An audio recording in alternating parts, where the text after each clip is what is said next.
Біз Алматы техника экономикалық қатынас жолдар колледжінің студенттері жеңістің ізбасарымыз атты эстафетаны қабылдай отырып, өз батырларымызды мадақтаймыз. Бауыржан Момышұлы 1910 жылы 24 желтоқсан айында дүниеге келген. Және де Кеңес одағының батыры, даңқты жауынгер, әскери қолбасшы қызметін атқарған. Лия Нұрмұхамедқызы Молдағұлова 1925 жылы 15 маусымда Ақтөбе облысында дүниеге келеді. Кеңес одағының батыры, мерген, ефрейтор.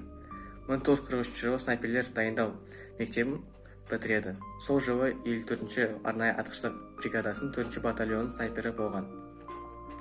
1944 жылы 14 қаңтарда Псков облысының солтүстігінде қаза табады. Міне атты азаттықтың ақтам. Ұмытпайды, мәңгі еске алады.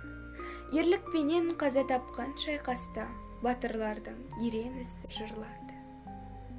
Қан майданның жарасәлі жүректе. Білет жұрттар таниды оны әр кезде. Айналған ақиқаттың туына қаһармандар, батырлар әлбетте. Еске түссе сол қасірет, сол жылдар. Жүректерді дірілдетіп ойсалар. Бойласақ тереңдетіп түбіне, ашылмаған сырлар жатыр бұл сөзде. Айрылса да талай батыр ұлдардан, кездессе де талай қиын сындарға.